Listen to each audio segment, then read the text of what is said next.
প্রজাপতির গল্প। একবার একজন মহানুভব ব্যক্তি তার বাগানে একটি প্রজাপতির গুটি অর্থাৎ ডিম দেখতে পেলেন। তিনি দেখতে পেলেন প্রজাপতিটি নিজের গুটি থেকে বের হওয়ার জন্য অনেক চেষ্টা করছে, কিন্তু বের হতে পারছে না। সদ্য জন্মানো প্রজাপতিটি অনেক চেষ্টা এবং পরিশ্রম করছে, কিন্তু যে ডিম বা গুটি থেকে সে জন্মেছিল সেটি থেকে তার শরীরের বাকি অংশটিকে সে বের করতে পারছে না।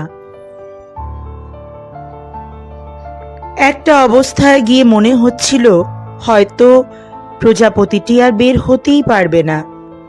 সে দাপাদাপি করেও একটা সময় থেমে গেছে। এই দৃশ্য দেখে লোকটির খুব মায়া হলো এবং সে গিয়ে গুটির বাকি অংশটি একটি কাঁচি দিয়ে কেটে প্রজাপতিটিকে বের করে ফেলল। এই পর্যন্ত শুনে কি মনে হচ্ছে? লোকটি প্রজাপতিটির খুব উপকার করেছে, তাই না? আসলে আপাত দৃষ্টিতে এটি উপকার মনে হলেও প্রজাপতিটির সবচেয়ে বড় ক্ষতিটি হয়েছে এই লোকটির কারণেই।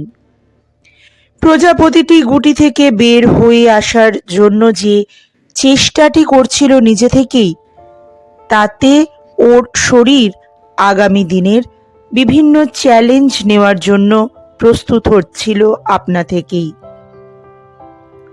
তার ডানা ঝাপটানোর ফলে গুটিতে থাকা ঈশ্বর প্রদত্ত তরল পদার্থ তার ডানা শক্ত হতে সাহায্য করছিল প্রকৃতিগতভাবেই।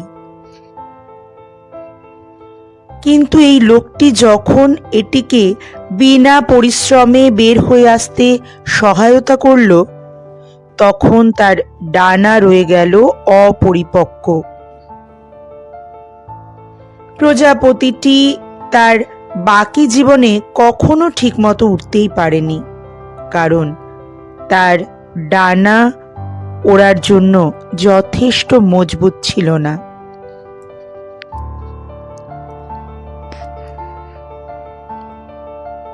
এই ছোট্ট সুন্দর গল্পটা থেকে কিন্তু আমরা একটা খুব গভীর বাস্তব শিক্ষা পাই।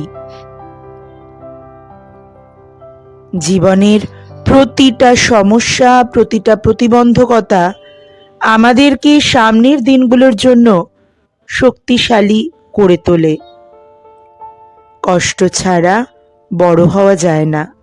তাই নিজের জীবনের চ্যালেঞ্জ মোকাবেলায় অন্যের আশায় বসে থাকা বা অন্যের কাঁধে ভর করে পার করে দেওয়া আসলে আমাদের নিজের জন্যই ক্ষতিকর একটা মানসিকতা।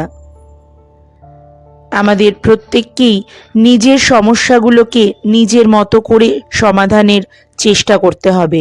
জীবনে সব সময় যে আমরা পাশে কাউকে পাবো এরকম কোনো নিশ্চয়তা নেই। তাই আমাদের নিজেদেরকেই প্রস্তুত হতে হবে।